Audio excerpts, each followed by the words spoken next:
भारतीय योग संस्थान की इस प्रातःकाल योग कक्षा में आप सबका स्वागत है। आज हमारे साथ विशेष अतिथि के रूप में श्री अखिलेश सक्सेना साहब, जो हमारे भारतीय योग संस्थान के प्रांतीय संगठन मंत्री हैं, आप हमारे साथ हैं। सक्सेना साहब, आपका स्वागत है। धन्यवाद, आपने हमारा निमंत्रण स्वीकार किया। धन्यवाद। पूर्व की कक्षाओं में आपने बहुत ज्ञान की बातें योग के संबंध में और हमारे योग की जो संस्कृति है उसके संबंध में साधकों को बताई, बहुत ही लाभदायक रही। YouTube चैनल पर भी वो सारी वार्ताएं हैं, सब साधक उसका उपयोग कर सकते हैं, करते भी हैं। आज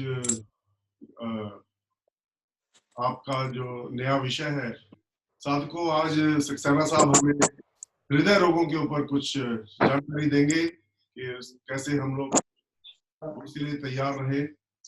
ज्यादा समय मैं बीच में नहीं लूंगा। सक्सेना साहब, आपका स्वागत है, आप संबोधन करिए। धन्यवाद खत्री साहब। सभी साधक और साधिकाओं को मेरा प्रातः वंदन।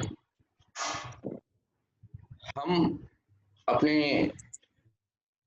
नित्य प्रतिदिन कक्षाओं में योग कर रहे हैं और जो बहुत ही अच्छी और सुंदर बात है, लेकिन इसके साथ साथ हमारे शरीर में कुछ ऐसी व्याधियां प्रवेश कर गई हैं या कर सकती हैं जो बहुत कॉमन है। उसके बारे में अगर हमको थोड़ी सी भी जानकारी होती है तो हम उसको अच्छी तरीके से मैनेज कर सकते हैं और उसको रिवर्सल मोड में भी जा सकते हैं। जैसे मैंने आपको पिछली बार बताया था कि अगर किसी को डायबिटीज है तो ऐसा नहीं है कि डायबिटीज खत्म नहीं हो सकती, वो रिवर्सल मोड में जा सकती है। और आज तो वैज्ञानिकों ने इतना कर दिया है कि आपकी उम्र भी रिवर्सल कर दिया। अभी आपने बहुत अच्छी एक न्यूज सुनी होगी, कुछ समय पहले आई थी कि इजराइल के वैज्ञानिकों ने मनुष्य की उम्र को 25 साल पीछे ले गए हैं और वो युवा दिखाई देने लगे। जो 70 साल का था वो 50 साल का 45 साल का दिखाई देने लगा। और साइंटिफिकली प्रूवन हुआ है इस चीज के लिए और बहुत सिंपल तरीके से किया है कि उनको ऑक्सीजन के चैम्बर्स में कुछ समय के लिए भेजा गया था। तो हम जो भारतीय हमारी संस्कृति है, भारतीय योग पद्धति है, उसमें भी हम लोग यही बात करते हैं कि जब हम आसन और प्राणायाम करते हैं तो हमारी जो लाइफ का जो बढ़ने का गति है वो हमारी कम हो जाती है। मतलब लाइफ उम्र तो बढ़ती है लेकिन हमारे शारीरिक रूप से जो फिजिकल हमारा डिटोरिएशन होता है उसमें सेल्स में, उसको रोक देता है। तो मैं आपसे यही बात कहना चाहूंगा कि हम में से बहुत सारे लोगों को एक कॉमन डिसीज होती है, या तो डायबिटीज होती है और उसके साथ साथ होता है कि भाई हमें बीपी की भी प्रॉब्लम है। आप में से कितने लोगों को ऐसा है कि बीपी की प्रॉब्लम है, या आपके परिवार के लोग जरा हाथ उठाएंगे।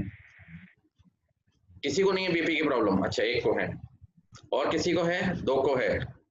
और ये बीच में जो डार्क कैमरा है इसमें भी है जी, ये जो डार्क सा कैमरा है ना, डार्क रोशनी आ रही है, इसमें भी है। हाँ, इस पे ना इनको भी है प्रॉब्लम। हाँ, तो मैं आज आपको एक बहुत ही उपयोगी चर्चा में अपने साथ ले चलूंगा कि अभी हमें बीपी की प्रॉब्लम हो गई तो हमें किस तरीके से अपने लाइफ को मैनेज करना है, क्या क्या करना है जिससे कि हमारी ये प्रॉब्लम आगे ना बढ़े और जो प्रॉब्लम है उसको हम पीछे भी ले जा सकते हैं। ऐसा नहीं है कि अगर हमें बीपी हो गई है, बीपी का समस्या हो गई तो हम उसको नहीं ले जा सकते। तो आज की चर्चा में मैं उन्हीं सब बिंदुओं पर प्रकाश डालूंगा कि एक तो पहली बात, ये बीपी होता क्या है। जिन लोगों को नहीं है उनको ये बात मालूम होना चाहिए कि किस तरीके से बीपी होने के चांसेस होते हैं, जिससे कि हमें प्रिकॉशंस हम ले सकें और हमें ये प्रॉब्लम ना हो। बहुत ही सुंदर और बहुत ही उपयोगी परिचर्चा है। देखिए, डॉक्टर के पास अगर आप जाते हैं बीपी होने के बाद, वो आपसे 2 मिनट बात करता है, आपको दवाइयां दे देता है। कोई भी मेडिकल कंसल्टेंट आपके साथ में डिस्कस नहीं करता कि भाई क्या है, क्यों प्रॉब्लम है, और अगर आपको इन सब समस्याओं का, इनके पीछे की क्या स्थिति होती है, क्यों होती है, हमारे शरीर में क्या परिवर्तन होता है, हमें क्या करना चाहिए, अगर इन सब बातों का ज्ञान हो जाए तो आप एक मन से बहुत हल्के हो जाएंगे कि भाई मुझे ये प्रॉब्लम है, इसका रीजन ये है और मैं इसको इस तरीके से कर रहा हूँ तो मैं ठीक हो जाऊंगा या मेरी लाइफ स्टाइल अच्छी बनती जाएगी। तो खत्री साहब, मैं थोड़ा सा एक पीपीटी देना चाहूंगा, शेयर स्क्रीन कर रहा हूँ मैं।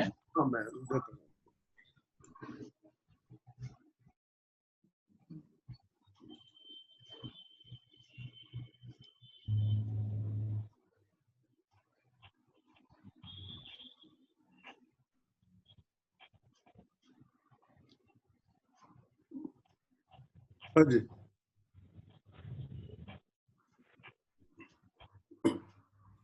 करिए आप।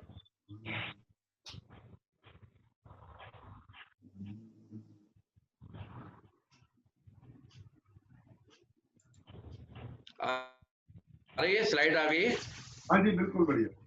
हाँ, हम लोग जो नॉर्मल भाषा में बोलते हैं हाई बीपी, उसको मेडिकल लैंग्वेज में हाइपरटेंशन बोला जाता है।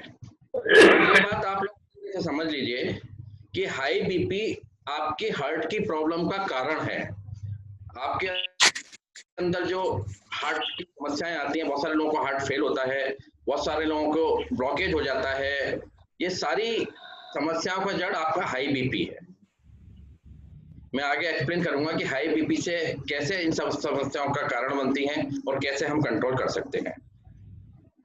देखिए, एक सामान्य आदमी का जो तो कहना चाहिए कि नॉर्मल बीपी हम लोग जानते हैं कि 120 और 80 होता है, लेकिन अभी इंटरनेशनल एक ऑर्गेनाइजेशन है अमेरिका की, उसने काफी स्टडी करने के बाद ये बताया है कि बेस्ट बीपी जो होता है, बेस्ट वैल्यू जो है बीपी की, वो है 115 और 75।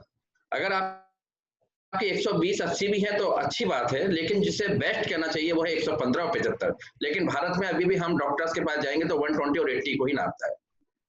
लेकिन अगर आपका बीपी 120 और 139 और 80 और 89 के बीच में है तो उसे प्री हाइपरटेंशन कहते हैं, यानी कि ब्लड बीपी की समस्या आपकी शुरू होने की संभावना बढ़ गई है।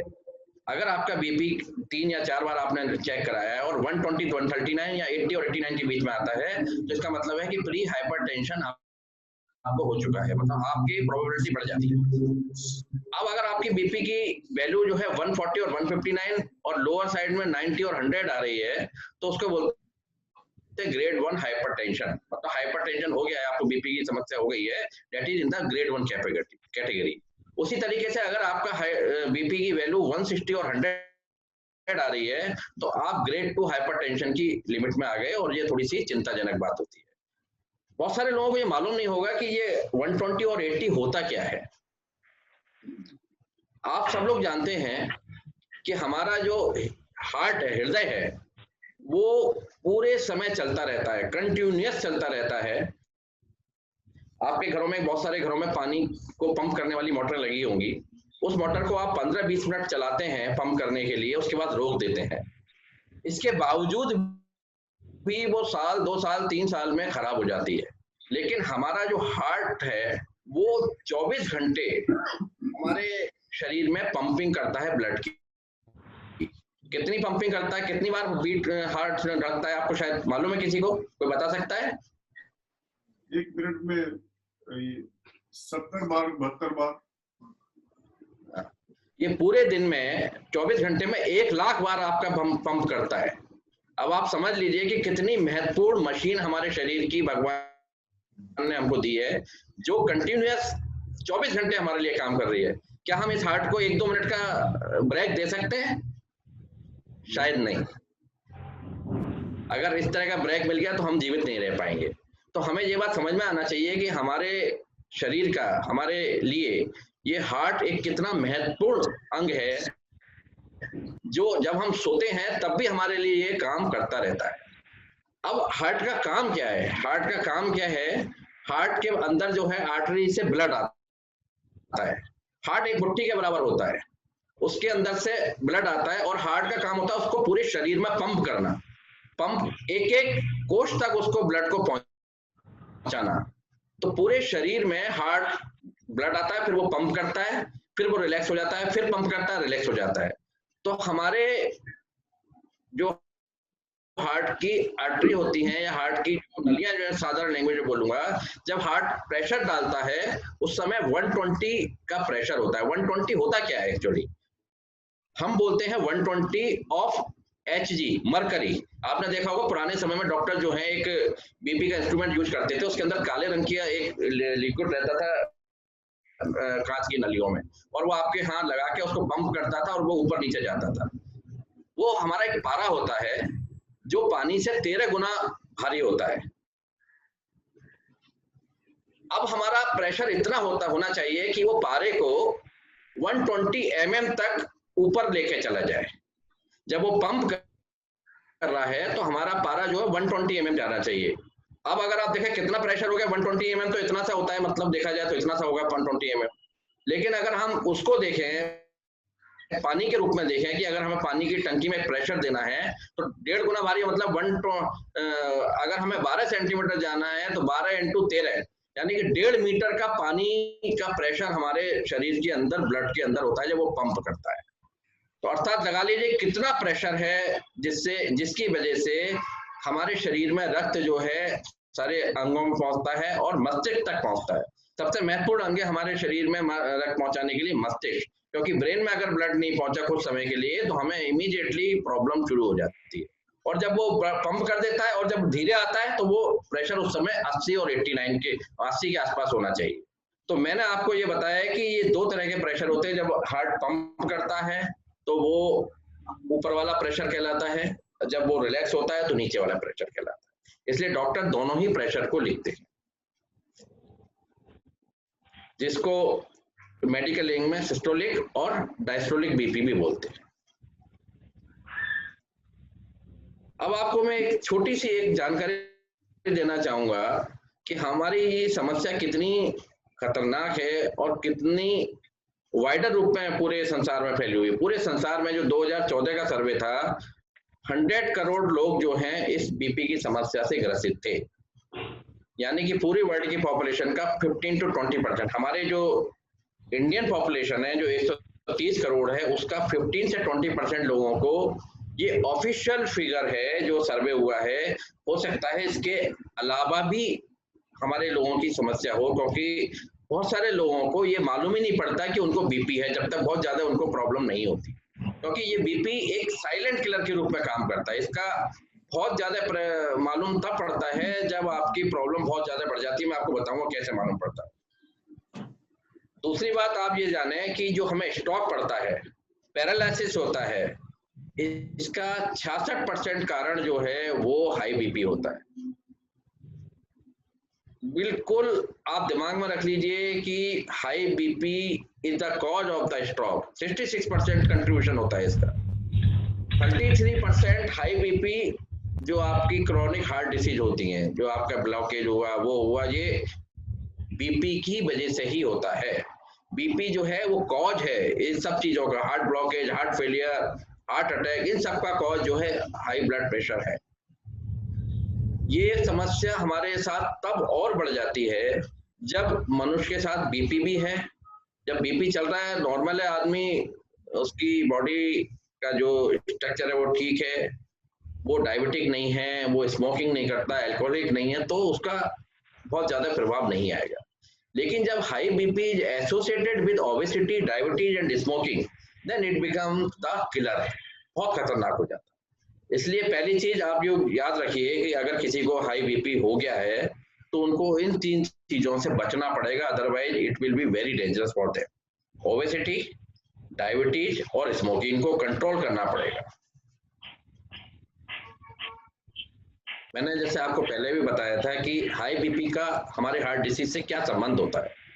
हमारे शरीर के अंदर जो खून को ले जाने वाली नलियां होती हैं, अगर बीपी हमारा हाई रहता है तो उससे क्या होता है कि उसमें क्रैक्स आ जाते हैं। देखिए जैसे आपके पानी को ले जाने के लिए एक पाइप होते हैं, उसकी एक अपनी प्रेशर की कैपेसिटी होती है।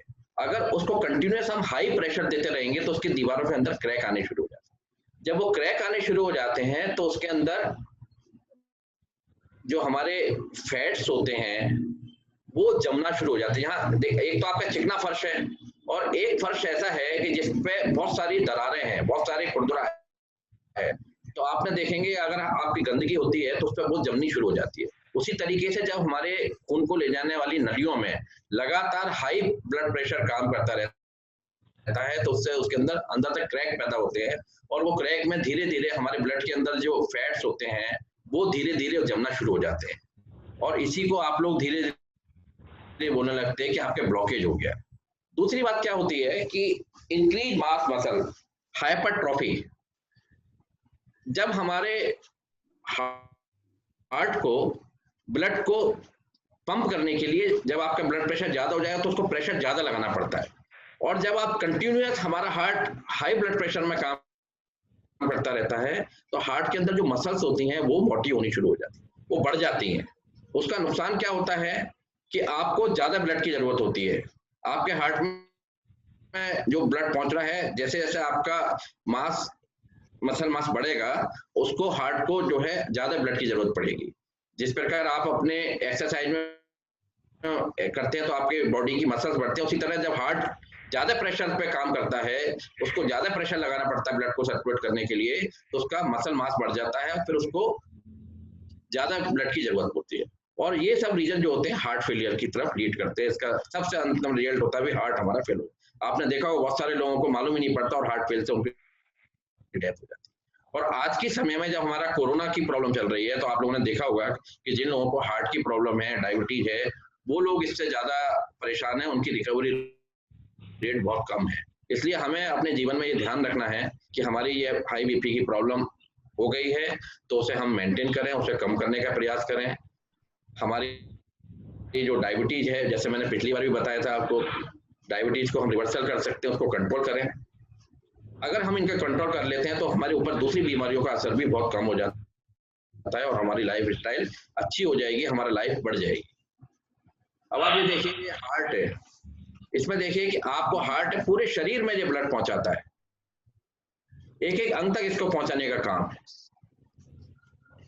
ये 3 नलियां होती हैं, यहाँ से ब्लड आता है और ये तीनों में ब्लड को फिर वापस भेजता है। साहब ये हमारा हार्ट का एक फोटोग्राफ है।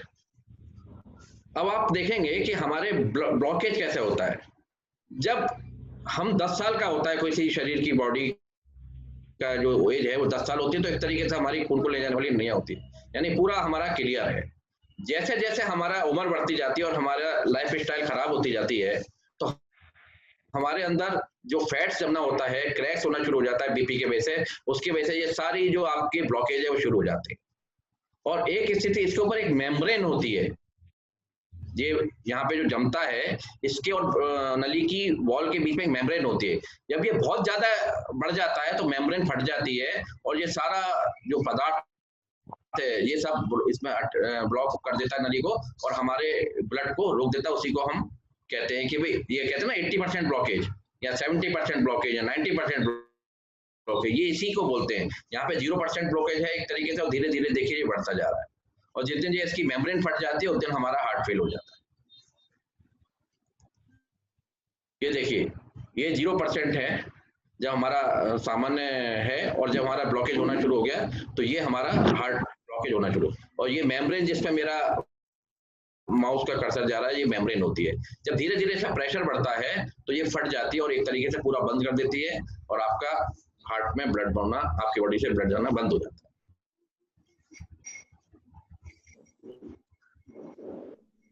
अब आप देखेंगे कि भाई नॉर्मल आदमी है, बहुत सारे लोग डॉक्टर के पास नहीं जाते, उनको मालूम ही नहीं है कि मेरे पास में बीपी हो गया है मुझे, तो उसके सिम्टम्स क्या होते हैं।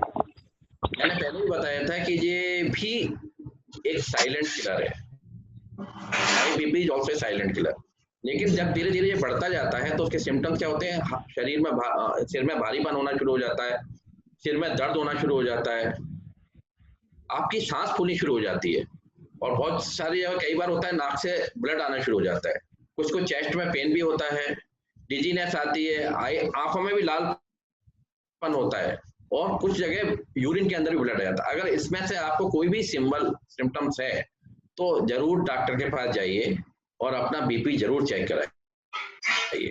और दूसरी बात यह है कि एक बार जाकर नहीं, कम से कम 3 रीडिंग आपको लेनी चाहिए 15 दिन 1 महीने के अंदर, जिससे कि आपका कंफर्मेशन हो सके कि ये मेरे को बीपी की प्रॉब्लम है या नहीं है, ये रीजन या ये सारे सिम्टम दूसरे किसी कारण से है।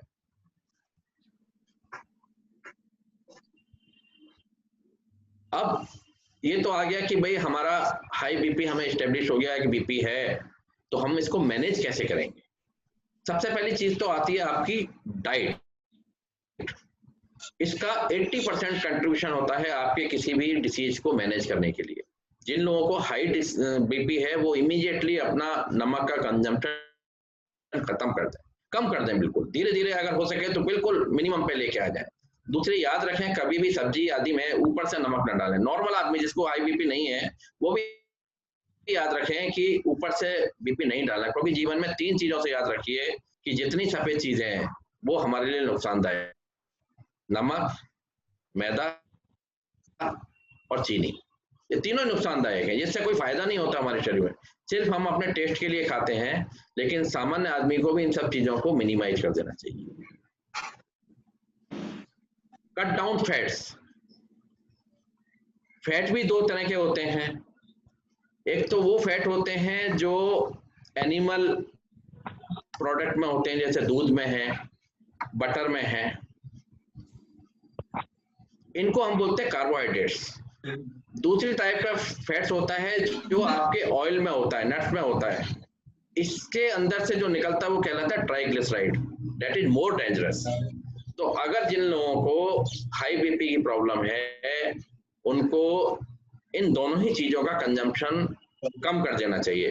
बल्कि कोशिश करो कि अगर आप 0 ऑयल का खाना खा सकते हो, किसी दिन मैं इसी क्लास में या कभी होगा तो I will tell you how we can prepare 0 oil food, और आपका टेस्ट, आपका सब्जी की रौनक बिल्कुल उतनी दिखाई देगी कि आप बता नहीं सकते कि इसमें तेल, एक बूंद भी तेल। मैं खुद 0 ऑयल सब्जी बना के खाता हूँ।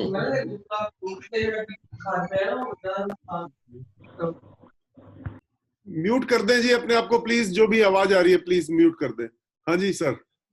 2 तरह के मैंने आपको फैट बताई, एक तो होता है कार्बोहाइड्रेट वाला फैट जो आपको एनिमल प्रोडक्ट से मिलता है, दूसरा होता है आपका जो आपके ऑयल बीजों से मिलता है, पेड़ों से। This is more danger. Triglyceride बहुत खतरनाक चीज होती है, आपके ऑर्गन्स के ऊपर जम जाती है और प्रॉब्लम करता है। आपके बहुत सारे लीवर है, किडनी है, पेनक्रियाज, इन सबको अफेक्ट करता है। इसलिए जिनको हाई बीपी है उनको तो कसम खा लेना चाहिए कि मेरे को ऑयल को बिल्कुल ही रिड्यूस कर देना है।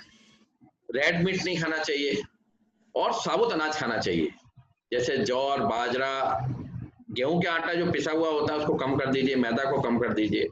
होल ग्रेन्स खाइए, जो हमारी कल्चर है, हमारे राजस्थान की कल्चर है कि भाई हम लोग ज्वार बाजरा की रोटी खाते थे, उसको दोबारा शुरू कराइए अपने घरों में। टेस्टी भी होती है और बहुत यूजफुल भी है, और फाइबर भी मिलता है उससे, और दूसरी क्वांटिटी हम कम खाते हैं, उससे आपकी डायबिटीज में ही फायदा मिलेगा। अधिक से अधिक हमें फल और वेजिटेबल्स कंजम्पशन शुरू कर देना चाहिए। दूसरी बात है, जिनको हाई बीपी है वो रेगुलर 35 to 40 मिनट्स का मॉर्निंग वॉक या इवनिंग वॉक अवश्य करें। आप अपनी सुविधा के अनुसार जितनी आपकी स्ट्रेंथ है, कैपेसिटी, उसी स्पीड में आप वॉक करें, लेकिन रेगुलर करें।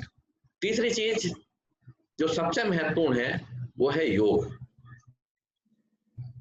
योग में भी आप मेडिटेशन जरूर करें, कम से कम 10 मिनट का मेडिटेशन हमें डेली करना चाहिए।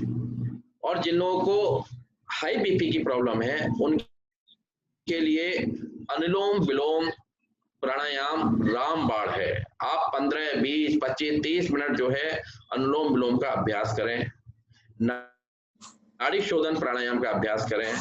जिनको हाई बीपी है उनको कपालभाति और भस्त्रिका नहीं करनी। ये बिल्कुल आप समझ लीजिए कि जिनको हार्ट की प्रॉब्लम है, जिनको कुछ हो गया है, वो कपालभाति और भस्त्रिका ना करें। दूसरी चीज आपको बार बार बताया भी जाता है कि दूसरी क्रियाओं में भी बंद ना लगाएं। जिनको हार्ट की प्रॉब्लम है या जिनको तो हम लोग बोलते हैं जिनको अस्थमा की प्रॉब्लम होती है, उनको किसी भी रूप में बंद ना लगवाएं।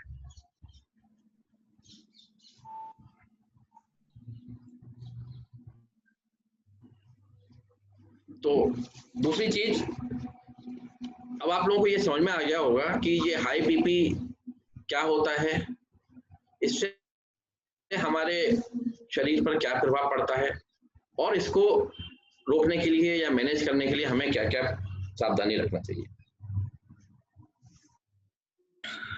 इसमें सबसे महत्वपूर्ण जो मैंने आपको बताया था, योगा और तनाव को कम करना। तनाव कब कम होगा?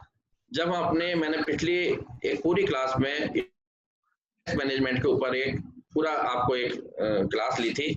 आशा है आपके लिए वो लाभदायक रही होगी, लेकिन सुनने से ही कोई फायदा नहीं होगा जब तक हम अपने जीवन में उन सारे फैक्टर्स को इन्वॉल्व नहीं करेंगे तो तनाव दूर नहीं हो सकता। 100% तो तनाव दूर नहीं हो सकता, लेकिन आप उसको रिड्यूस कर सकते हैं। और जैसे ही आपका तनाव कम होता है, आपका डायबिटीज, आपका हाई बीपी इमीडिएटली आपको रिलीफ।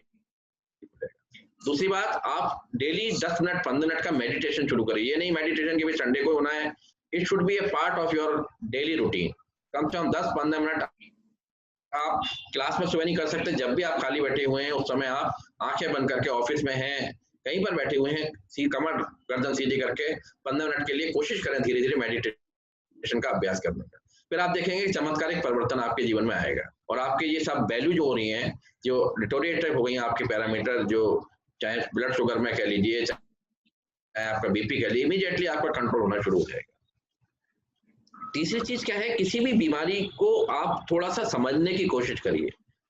जब आप उस चीज को समझ लेते हैं कि ये क्यों हो रही है, कैसे हो रही है, तब तो आपके मन में इमीडिएटली एक इंस्पिरेशन आती है कि नहीं भाई, मेरे को दिखाया था कल उन्होंने कि मेरी जो ब्लड वेसल्स हैं वो ऐसे ब्लॉक हो जाएंगे अगर मैं ज्यादा घी चिकनाई खाऊंगा। तो आप जब भी खाना खाएंगे तब आपके दिमाग में स्ट्राइक जरूर होगा कि भाई नहीं, ये मैं खा रहा हूँ, ये आज चिकनाई वाला खाना खा रहा हूँ, ये मेरे शरीर में जाकर नुकसान करेगा।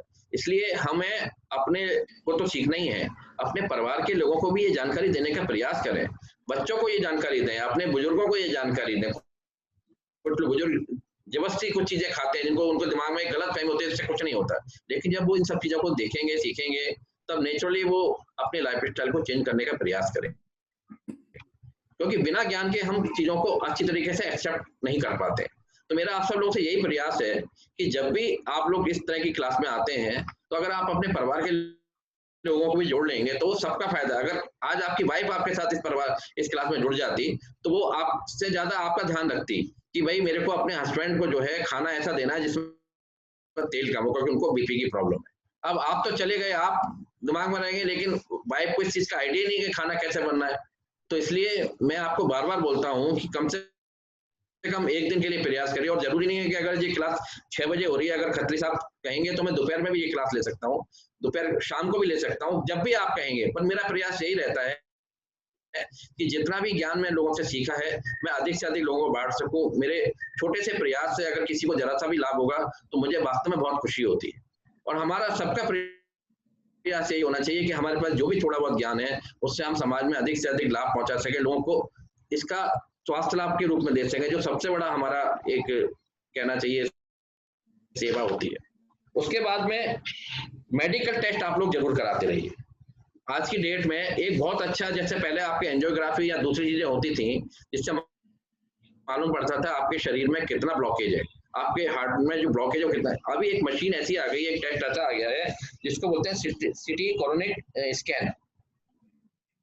उसमें क्या होता है कि आपके ना तो कोई स्टेंट डाला जाता है, ना कोई नली डाली जाती, सिंपली आपके हार्ट के चारों तरफ से 15 मिनट में, आधे घंटे के अंदर कुछ फोटोग्राफ लिए जाते हैं, जिससे बिल्कुल 100% एक्यूरेसी से ये मालूम पड़ जाता है कि आपके अंदर कितना ब्लॉकेज है, 0% है, 10% है, 20% है। क्योंकि देखिए एक बात बताऊं, ये 20% 80% तक जब तक ब्लॉकेज होता है तब तक हमारा शरीर आराम से चलता रहता है, क्योंकि हमारे हार्ट को 20% ब्लड की नॉर्मल वर्किंग के लिए जरूरत पड़ती है। नॉर्मल वर्किंग जो दिन की दैनिक दिनचर्या है। अगर आप भागेंगे तो नहीं भाग सकते अगर ब्लॉकेज आपका 80% है। अगर आप सीढ़ियां चढ़ेंगे तो आप हाँफ जाएंगे, लेकिन सिंपली आप अपने घर में चल रहे हैं, बैठ रहे हैं, तो आपको 80% तक तो मालूम ही नहीं पड़ेगा कि मेरे हार्ट में ब्लॉकेज है। इसलिए अगर एक तो आप लिपिड प्रोफाइल हमेशा कराते रहें, जिससे कि आपका जो पैरामीटर्स हैं, ट्राइग्लिसराइड है, कोलेस्ट्रॉल है, इन सब चीजों के बारे में मालूम पड़ता रहेगा।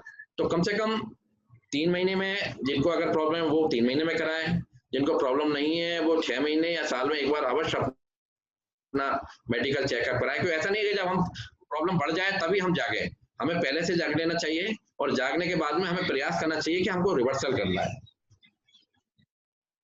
दूसरी चीज क्या होती है कि आप जो है स्मोकिंग, तंबाकू, गुटखा बिल्कुल बंद कर दीजिए। अगर ये सारा बहुत बड़ा कंट्रीब्यूशन होता है इस चीज का, हमारी सारी प्रॉब्लम है, हार्ट की प्रॉब्लम स्पेशली स्मोकिंग और ये तंबाकू गुटखा आजकल जो समय चल रहा है, ये बहुत ही डेंजरस पोजीशन है। हमारे में से देखा होगा कि आपके परिवार के भी कुछ युवा इस फैशन में चले गए हैं कि वो स्मोकिंग करते हैं या गुटखा खाते हैं। This is very very dangerous thing. कोशिश करिए कि इसको छोड़ने का प्रयास करें। और जिनको ये प्रॉब्लम है आज की मेडिकल साइंस में इस तरह की टेक्निक आ गई है कि ना तो आपको बाईपास सर्जरी कराने की जरूरत है, ना एंजियोग्राफी करानी। हमारे शरीर में जो 3 मैंने आपको नलियां बताई थी, उसके अलावा भी बहुत सारी ऐसी नलियां हैं जो ब्लड को हार्ट तक ले जाती हैं। तो अभी जो लेटेस्ट टेक्नोलॉजी आई है मेडिकल साइंस में, वो उन दूसरी नलियों को भी एक्टिवेट करती है। इसलिए 99% कोशिश ये होना चाहिए कि हमारे बाईपास सर्जरी ना हो, क्योंकि आप एक चीज देखें कि किसी भी चीज को अगर आप संतरा है, उसे आप एक बार काट दें, फिर दोबारा कितना भी सिल दें वो उस स्थिति में नहीं आ सकता। उसी तरह हमारा शरीर होता है।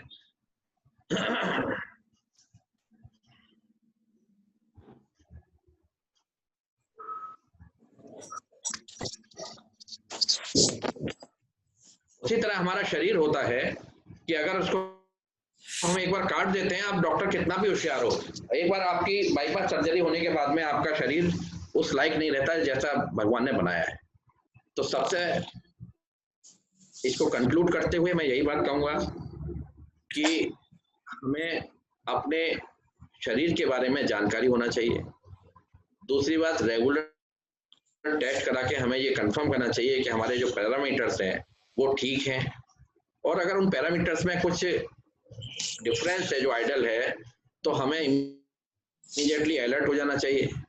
उसका दोनों तरफ से इलाज कराना चाहिए।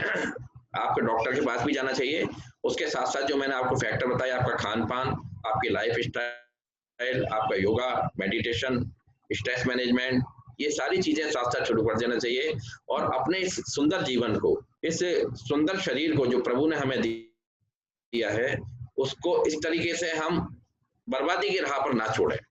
आज भी जिस दिन आपको ये सब चीजें मालूम पड़ते उस दिन जाग जाइए, और everything is possible, everything is reversible. जब हम लाइफ को रिवर्स कर सकते हैं तो ये बीमारियां रिवर्स करना बहुत मुश्किल काम नहीं है। इट हैज बीन प्रूव्ड कि आपकी ये सारी बीमारियां जो डायबिटीज है या आपकी बीपी है, ये रिवर्स हो जाती है और कंट्रोल में आ जाती है। तो आप सब लोग योग से जुड़े हुए हैं, इसके साथ साथ आप प्राणायाम, मेडिटेशन पे भी ध्यान दें, और साथ साथ अपने परिवार के लोगों को भी इन सब चीजों से जोड़ें, क्योंकि आप स्वस्थ हैं और अगर आपके परिवार में कोई व्यक्ति इन सब चीजों से परेशान है तो नेचुरली आप भी उससे बच नहीं सकते, आप भी उसी स्ट्रेस में आएंगे, और हमारा जो जीवन है वो उतना सुंदर नहीं रहेगा जितना प्रभु ने हमको दिया है। तो आज की वार्ता को मैं यहीं विराम देता हूं, क्योंकि मुझे आदेश है कि मैं अक्सर समय की मर्यादा भूल जाता हूं। तो अभी 6:51 हो चुके हैं, और आशा है आप लोगों को ये उपयोगी लगी होगी। आपके अगर कोई क्वेश्चन है तो आप मुझसे पूछ सकते हैं, मेरे व्हाट्सएप पे पूछ सकते हैं। मेरा प्रयास ये होता है कि जनरल जानकारी, मैं कोई डॉक्टर नहीं हूँ, मैं कोई वैज्ञानिक नहीं, मैं कोई बहुत ज्यादा कहना चाहिए कोई एक्स्ट्राऑर्डिनरी आदमी नहीं हूँ। जो साधारण जानकारी पढ़ने से, लोगों से सीखने के बाद, कैंप अटेंड करने के बाद, सेमिनार अटेंड करने के बाद मेरे पास आती है, मैं प्रयास करता हूँ कि अपने साथियों के साथ बांटूं और उससे लाभ दे सकूं। तो धन्यवाद। अब हम चलेंगे थोड़ा देर प्राणायाम और मेडिटेशन के लिए। आंखें बंद कर पहले अपने पैरों को थोड़ा सा रिलैक्स कर लीजिए। कोई बहुत देर हो गया आप लोगों को बैठे हुए, थोड़े से अपने पैरों को रिलैक्स कर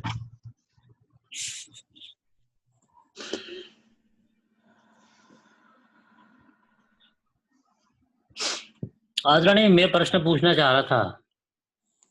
हाँ बोलिए बोलिए। मेरे जो है वाल्व मतलब फैल गया है, मतलब बहुत बड़ा हो गया, सामने दीवार से टकराने की स्थिति आ रही है वाल्व की। तो डॉक्टर का कहना है कि आप योगा मत कीजिए बिल्कुल, और मतलब क्योंकि अब तो यह है कि यदि ये वाल्व को दवा दे रखी है अभी, और अभी पिछले 3-4 दिन पहले डबल भी कर दी दवा। बोले यदि वाल्व कंट्रोल में होता है तो ठीक है, नहीं तो फिर इसको काट के रोकना पड़ेगा, क्योंकि सामने दीवार से टकरा रहा है वाल्व, सूज गया, मतलब देखिए जो डॉक्टर फैल ने जो गया ज्यादा। आपको एडवाइस तो दी है वो बिल्कुल वाल्व कटने की स्थिति, हाँ, तो इसलिए वो योगा के लिए मना करते हैं। वो कहते हैं आप चल लो फिर लो धीरे धीरे, और इसके ऊपर प्रेशर मत आन दो। ये बिल्कुल ठीक कह रहे हैं, क्योंकि अगर आपकी स्थिति ऐसी हो गई है तो आप ऐसी कोई एक्सरसाइज मत करिए जिससे उस पर स्ट्रेस आए। आप सिंपली बैठ के जो सूक्ष्म क्रियाएं हैं हमारी उनको करिएगा, और प्राणायाम और मेडिटेशन करिएगा। आप मत करिए आसन जो आपके होते हैं जिससे कि प्रेशर उस पर आएगा। अभी जैसे दूसरी सूर्य चीज जो नमस्कार मैंने वगैरह आपको, करते हैं तो यहाँ से यहाँ दर्द शुरू हो जाते हैं। नहीं नहीं नहीं, बिल्कुल मत करिए, बिल्कुल मत करिए, बिल्कुल भी मत करिए। इनको रुकवा दीजिए। खत्री साहब, एक तो पहले सभी जो हमारे साधक आते हैं उनकी मेडिकल हिस्ट्री भी एक बार हमें ले लेनी चाहिए कि बहुत सारी चीजें ऐसी हैं जो हमारे योग में निषेध हैं कि अगर आपको इस तरह की प्रॉब्लम हो गई और डॉक्टर ने एडवाइस किया है तो आप उसको बंद कर दीजिए और आप सिंपली सूर्य क्रियाएं कीजिए, प्राणायाम कीजिए, अनुलोम विलोम कीजिए, नाड़ी शोधन करिए और आपका मेडिटेशन जरूर करिए। धीरे धीरे आपकी चीजें कंट्रोल हो जाएंगी और फिर 6 महीने बाद डॉक्टर के पास जाइए। मैं आपको गारंटी लेता हूं कि आपको बहुत सारा अंतर मिलेगा। डाइट पे, और डाइट का भी है जो डाइट कंट्रोल, वो मैंने पहले ही बताया आपको, डाइट कंट्रोल तो करना ही पड़ेगा। आपके अंदर अगर हमारे अंदर कोई दूसरी चीज प्रॉब्लम है, हम स्मोकिंग करते हैं, अल्कोहलिक है, टेंशन लेते हैं, इन सबको कंट्रोल करना पड़ेगा। खाली मेडिटेशन से ही कुछ नहीं होगा, आपको योगा छोड़ने के साथ दूसरी चीजों को मैनेज करना पड़ेगा, नहीं तो आपके लिए प्रॉब्लम और ज्यादा बढ़ जाएंगी। सही बात है। मैं भी इन दिनों तो बहुत कंट्रोल में चल रहा हूँ मैं। नहीं, बहुत अच्छी बात है, बहुत अच्छी बात है। आप मेडिटेशन बढ़ाइए, प्राणायाम बढ़ाइए, आपको इमीडिएटली बहुत अच्छा फायदा होगा। ठीक सर, थैंक यू। ये मेडिकल के डॉक्टर्स अभी एडवाइस कर रहे हैं कि आप योग और प्राणायाम पे जाइए। अच्छा अच्छा, नहीं मुझे तो ये कहा कि आप सीढ़ियां तक मत चढ़ो, क्योंकि मतलब इतना फैल गया कि सामने दीवार से टकराने मैंने आपको बताया ना, मैंने आपको जैसे जैसे अगर आपके ब्लॉकेज वगैरह बढ़ गया है, बॉल बढ़ गया है, तो it may be dangerous for you. तो आप रखिए, कुछ समय तक अपने दूसरी चीजों पर डाइवर्ट हो जाइए, जरूरी नहीं है कि आप आसन करें। चलिए, और किसी का कोई क्वेश्चन? 5 मिनट के लिए आंखें किसी आसन में बैठ जाएं और आंखों को कोमलता से बंद कर लें। 5 मिनट के लिए हम मौन साधना करेंगे। अपने मोबाइल वगैरह पर भी ध्यान ना दें, बिल्कुल अपनी आंखें बंद करके 5 मिनट के लिए मौन साधना करें। मानसिक चिंतन करें अपना, बिल्कुल शांत होके।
गहरी लंबी श्वास का अभ्यास करेंगे।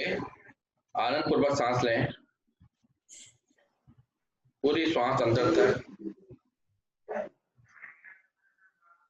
प्रयास पूर्वक सांस को खाली करें। प्रयास इतना होना चाहिए कि आपकी नाभि रीढ़ मूल के साथ में लग जाए। 2 से 3 बार गहरी लंबी श्वास का अभ्यास।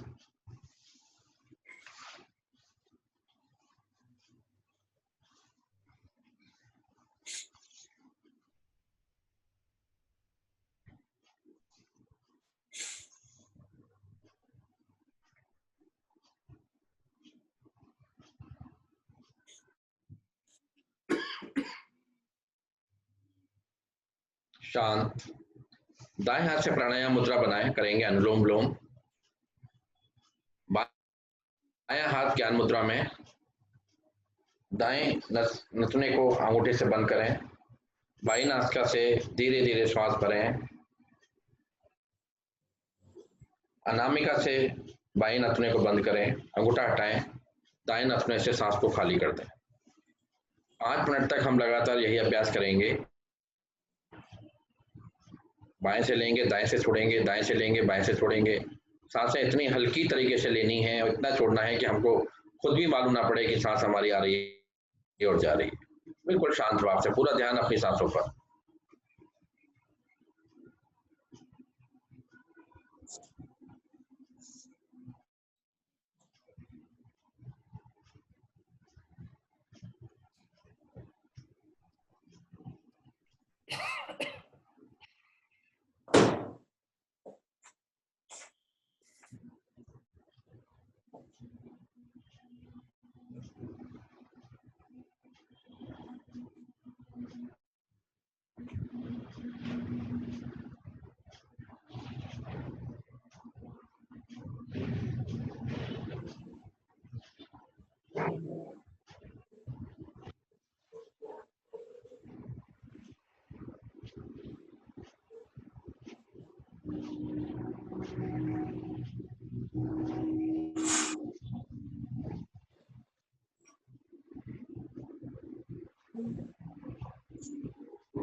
पूरा ध्यान केवल अपनी सांसों पर, कमर सीधी, गर्दन सीधी, बहुत शांत रूप से आनंद पूर्वक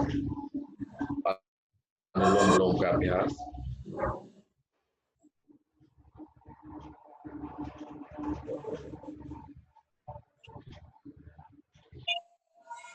धीरे धीरे इस अभ्यास के समय को हमें बढ़ाना है, 5 से 10 मिनट, 10 से 15, और हमें कोशिश करनी आधे घंटे तक हम अगर अनुलोम विलोम कर सकें।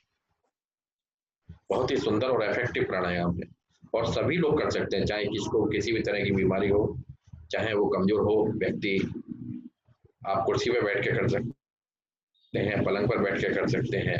इसलिए अपने जो हमारे बुजुर्ग हैं उनको भी इस प्राणायाम को सिखाने का प्रयास करें। बहुत ही लाभकारी प्राणायाम, आपके मानसिक तनाव को दूर करने के लिए, ब्लड प्रेशर को कंट्रोल करने के लिए बहुत ही सुंदर प्राणायाम।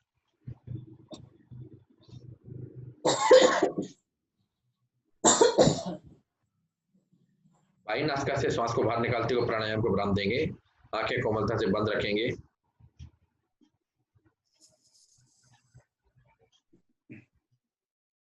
शीतकाल हमारा शुरू हो चुका है और इसमें आज समय की कमी है, मैं बाकी प्राणायाम नहीं करा रहा, लेकिन बहुत ही इफेक्टिव, बहुत ही सुंदर प्राणायाम है भस्त्रिका।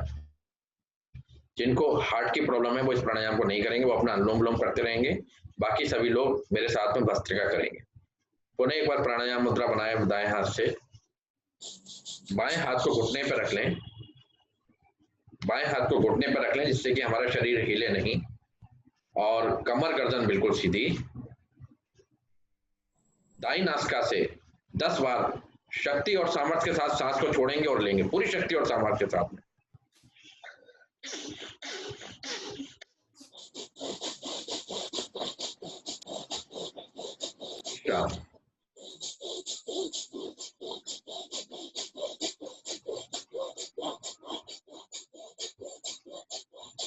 केवल 10 बार करना है, 10 बार करना है।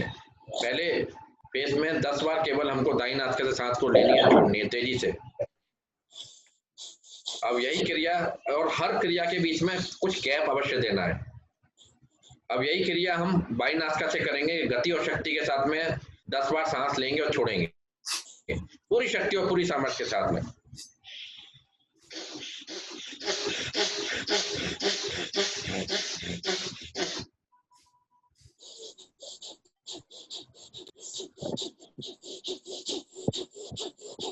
आंखें बंद रखेंगे, बिल्कुल आंखें बंद रखेंगे। विश्राम। हाथ नीचे लेके आ जाएं खत्री साहब कुछ समय के लिए। हर फेस के बाद में हमें गैप देना है, इसका प्रभाव बहुत आता है। इसको कंटिन्यूटी में नहीं करना, चारों फेस कुछ कुछ गैप देने के बाद करना है। कमर गर्दन सीधी, अपना रुमाल से नाक साफ कर लें। अपने दाएं हाथ से प्राणायाम मुद्रा बनाएं। दाई नासिका से गति और शक्ति के साथ में 30 आवृत्ति करनी है और आखिरी आवृत्ति में दाई नासिका से सांस को रोकना है कुछ समय के लिए और फिर धीरे धीरे बाई नासिका से सांस को खाली कर देना है। शुरू करें दाई नासिका से।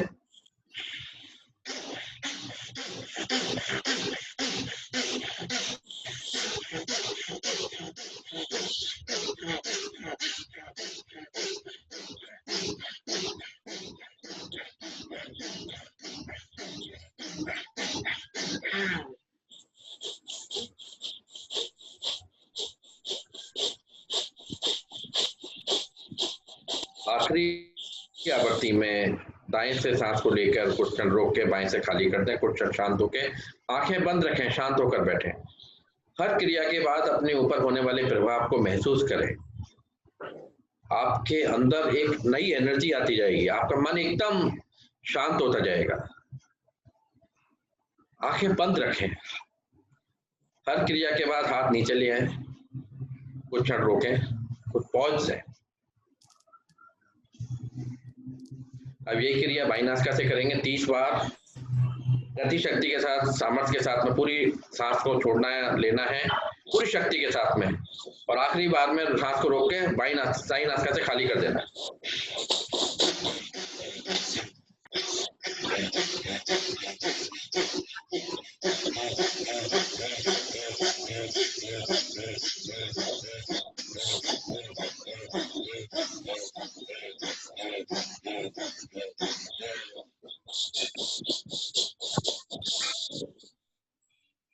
विश्राम, आंखें बंद।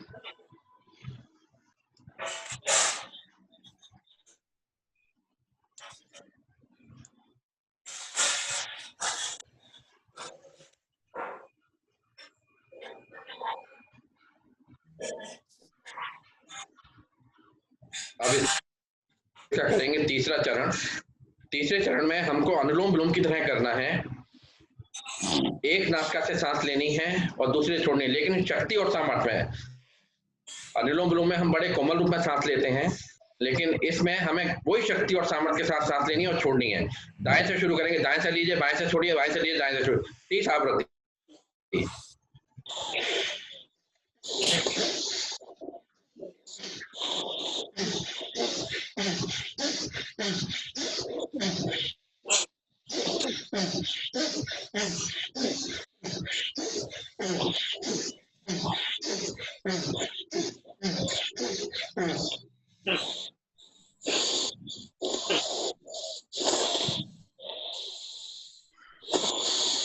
शरीर को नहीं हिलाना, गर्दन नहीं हिलनी, बिल्कुल स्थिर होकर करना है। भाव भंगमा चेंज नहीं होनी, बिल्कुल स्थिर होके।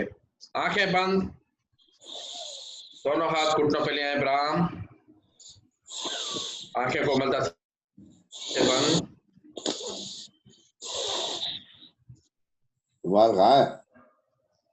विश्राम, बंद।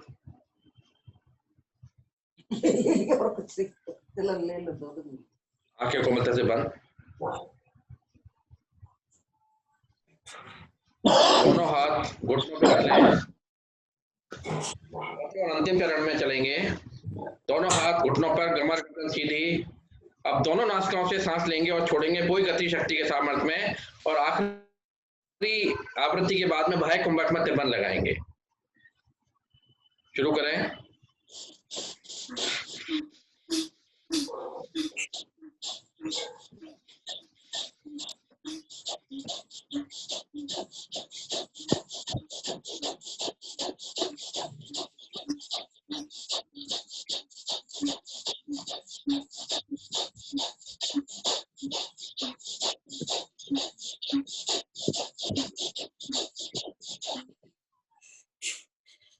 बाह्य कुंभक में तिब्बन। धीरे धीरे बंद खोलें, गहरी लंबी सांस भरें, अंत कुंभक में तिलबंध लगाएं। उन्हें अंदर कुंभक में तिलबंध लगाएं। धीरे धीरे बंद खोलें, आंखें कोमलता से बंद रखें, शांत होकर बैठें। इस प्राणायाम के प्रभाव को महसूस करें। मन एकदम शांत, केवल कुंभक की प्राप्ति, असीम शांति का अनुभव, शरीर में ऊर्जा का संचार, शरीर में गर्मी का प्रभाव, ठंड से निजात। जब भी आपको ठंड लग रही हो, अगर आप इस प्राणायाम को कर लेंगे, इमीडिएटली आपका 3 से 4 डिग्री टेम्परेचर आपका बढ़ जाएगा। लेकिन हृदय रोगी और अस्थमा के रोगियों के लिए ये निषेध है। पूरे शरीर में प्राण शक्ति का प्रवाह होता है इस प्राणायाम से।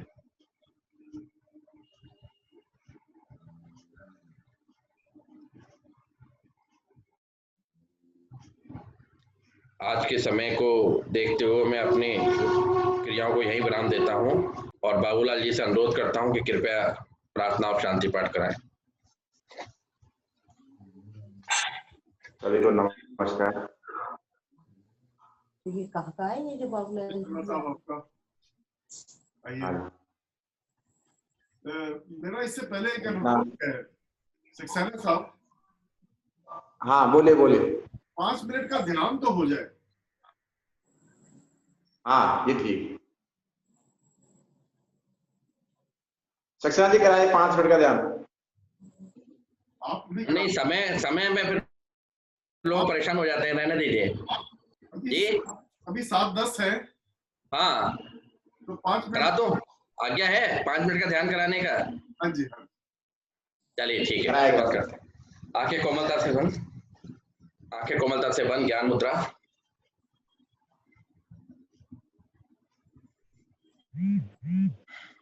गहरी लंबी श्वास,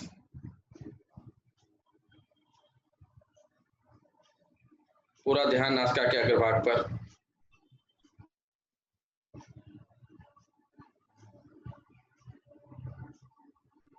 मन की आंखों से देखें कि किस प्रकार नासिका से मेरी श्वास प्रवेश कर रही है और किस प्रकार श्वास यात्रा पूरी करने के बाद बाहर जा रही है। पूरा ध्यान केवल नासिका के अग्रभाग पर।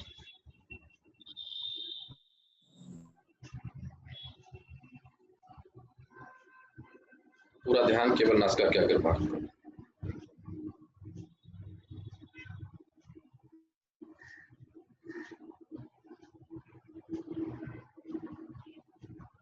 पूरा ध्यान केवल नासिका के अग्रभाग।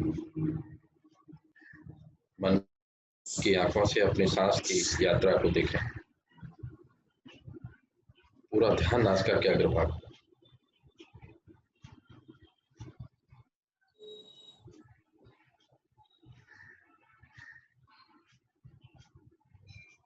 ना सांस लेनी है ना छोड़नी है, स्वतः जो सांस जा रही है उसको किसी भी तरह चेंज करने का प्रयास ना करें। केवल अपनी मन की आंखों से उसकी सामान्य गति को देखते रहें, किस प्रकार सांस प्रवेश कर रही है और किस प्रकार नासिका से सांस बाहर आ रही है।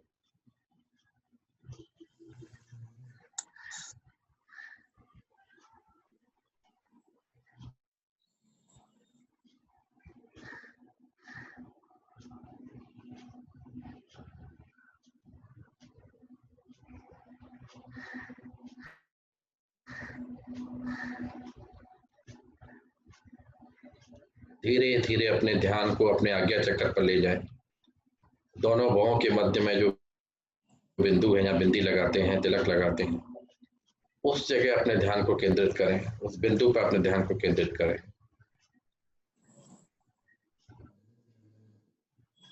देखें उस बिंदु पर एक प्रकाश ज्योति प्रज्वलित होती हुई, उदय होती हुई, एक छोटा सा प्रकाश बिंदु हमारे दोनों भौहों के मध्य में प्रज्वलित होता हुआ।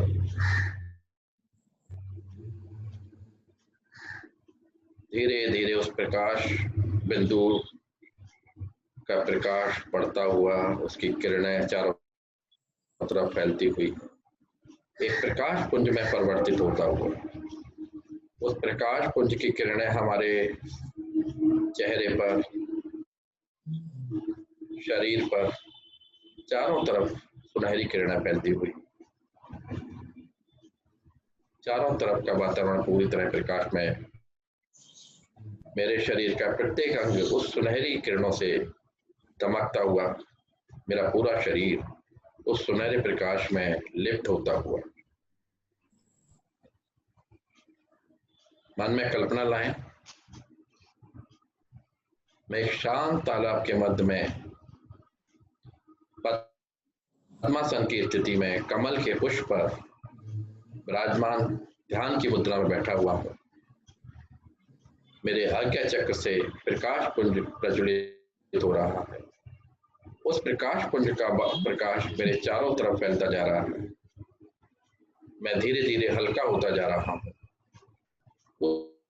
उस शांत तालाब के शांत वातावरण में केवल प्रकाश ही प्रकाश दिखाई दे रहा। मेरा शरीर पूरी तरीके से हल्का होता हुआ, मैं कमल का पुष्प जो शांत तालाब में तैर रहा है उसके ऊपर विराजमान हूँ। धीरे धीरे मेरा शरीर पूरी तरह हल्का होता जा रहा है, पूरी तरह हल्का होता है, केवल प्रकाश के रूप में परिवर्तित होता है। देखें आपके मध्य में, प्रकाश पुंज के मध्य में भगवान शिव शिवलिंग के रूप में उपस्थित होते हुए, शिवलिंग के रूप में भगवान शिव के दर्शन प्राप्त। पूरी श्रद्धा पूरे समर्पण से उस भगवान के दर्शन करें, उसके सुंदर रूप को निहारें।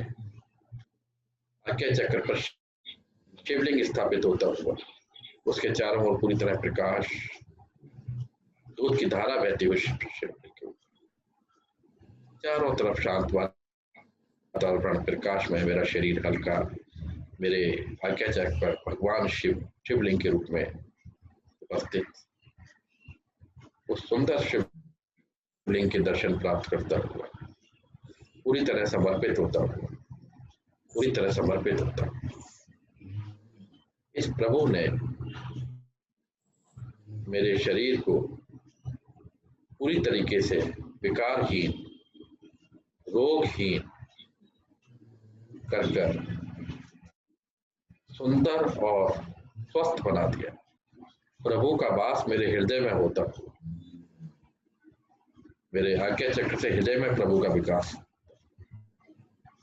हे प्रभु, आप हमेशा मेरे हृदय में निवास करें और मैं इस दिव्य स्वरूप से, इस दिव्य शरीर से, जो आपका एक आशीर्वाद है, इस संसार में सुख और समृद्धि फैला सकूं, लोगों के दुखों को दूर कर सकूं, लोगों के लिए हितकारी बन सकूं, ऐसा मुझे आशीर्वाद दें।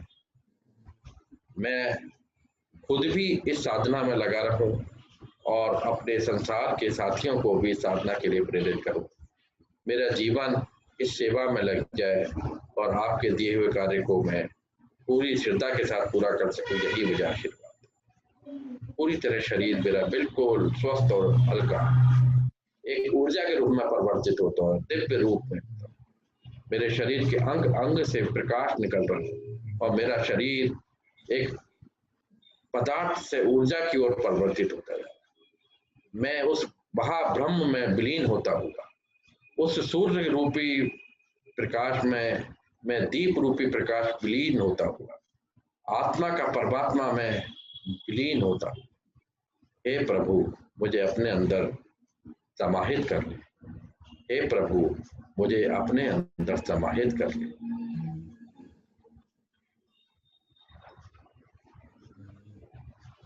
उस प्रभु को इसी प्रार्थना के साथ में उसके लोक की ओर विदा करें। मन ही मन अपनी आंखों से प्रभु को प्रणाम करते हुए प्रभु से प्रार्थना करें, हे प्रभु, आप मुझे आशीर्वाद देकर अपने लोक की ओर प्रस्थान करें और हमेशा मेरे पर आशीर्वाद बरसें। प्रभु धीरे धीरे अपने लोक की ओर जाते हुए और हम उनको प्रणाम करते हुए विदा करते हैं।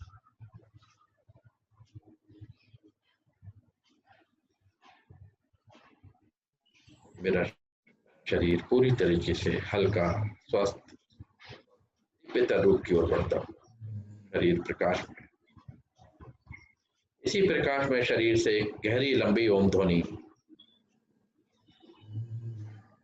ओ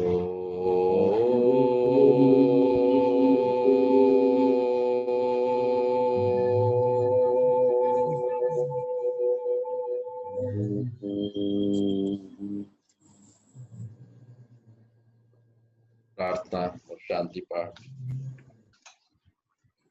ओम असतो मा सद्गमे ओम तमसो मा ज्योतिर्गमे ओम मृत्योर्मा अमृतम मे सर्वेषां स्वस्तिर्भवतु सर्वेषां शान्तिर्भवतु सर्वेषां मङ्गलं भवतु सर्वेषां पूर्णं भवतु लोकाः समस्ताः सुखिनो भवन्तु सर्वे भवन्तु सुखिनः सर्वे सन्तु निरामयाः सर्वे भद्राणि पश्यन्तु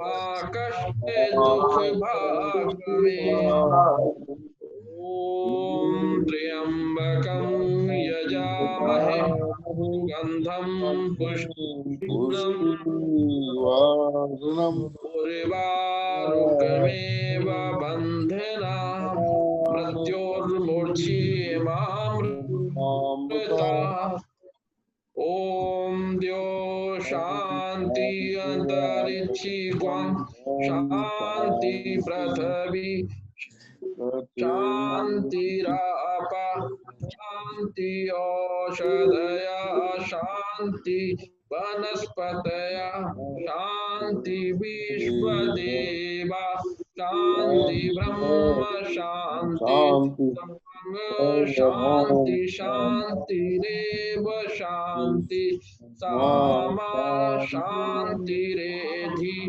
ओम शांति शांति शांति। अपने दोनों हाथों की हथेलियों को तेजी से रगड़ें, तेजी से उसमें ऊष्मा पैदा करें और उस पैदा हुई ऊष्मा को अपने चेहरे पर, आंखों पर धारण करें और आसन की ओर धीरे धीरे नेत्रों को खोलते हुए अपने वापस स्थिति में आए। एक बार पुनः खत्री साहब का और सभी साधकों का बहुत बहुत आभार। उन्होंने मुझे मौका दिया अपने बीच में आने का। भूलाल जी का बहुत बहुत धन्यवाद आपकी क्लास अटेंड करने के लिए। आपकी उपस्थिति से सभी के लिए प्रेरणा होती है और प्रार्थना करूंगा सभी साधकों से, सभी अधिकारियों से कि अगर उनको लगता है कि ये क्लास उपयोगी है, लाभकारी है, तो अपने परिवार के लोगों को और दूसरे साधकों को भी जोड़ने का प्रयास करें। जितना अधिक लोग होंगे उतना अधिक फायदा लोगों को मिलेगा और मुझे भी लगेगा कि मैं और अधिक प्रेरणा के साथ मैं इस कार्य को पूरा कर पाऊंगा। धन्यवाद। धन्यवाद। बहुत उपयोगी सत्र रहा आज का। बहुत ही जानकारी, अच्छी जानकारी हमें प्राप्त हुई और योग की, प्राणायाम की जो रेलेवेंस है अपने शरीर के साथ, अपने विशेष रूप से हृदय रोगों के लिए, स्ट्रेस को मैनेज करने के लिए और डायबिटीज जैसी व्याधि को दूर करने के लिए तो बहुत ही उपयोगी है। साधकों को इसका निश्चित रूप से लाभ होगा। यह रिकॉर्डिंग में यूट्यूब पर भी डालेगा और सब लोग अपने परिवार शेयर करें ताकि सबको ये लाभ हो। बहुत ही संक्षिप्त तरीके से, बड़े अच्छे तरीके से समझाया गया, बड़ा अच्छा लगा। सभी साधकों से मेरा अनुरोध है कि यह कक्षा प्रतिदिन बिना किसी नागा, दिवाली होली के भी नागा नहीं करती, 5:30 बजे से 7 बजे तक चलती है। आप नियमित रूप से इसमें पधारते रहें और खुद भी आए, दूसरों को प्रेरित करें। भारतीय योग संस्थान का यह उद्देश्य है शुरू से ही कि हम योग के माध्यम से भारतीय जो संस्कृति है उसका विचार विकास करें। तो आप सबसे अनुरोध है कि आप इसको नियमित रूप से बाबूलाल शर्मा जी, मैं आपका बहुत बहुत आभारी हूँ। आप यहाँ पे आते हैं तो हमें बहुत ही प्रेरणा मिलती है, बहुत प्रेरित होते हैं हम। थैंक यू वेरी मच, आप आए और आते रहे। धन्यवाद। मैं भी आपको कष्ट भी दूंगा। आपने पहले ही सत्र लिए हमारे, और भी सत्र हम आपको। बिल्कुल बिल्कुल। तो धन्यवाद सबका। हम इस सभा को यहाँ पे समाप्त करते हैं। बहुत बहुत धन्यवाद। धन्यवाद सर।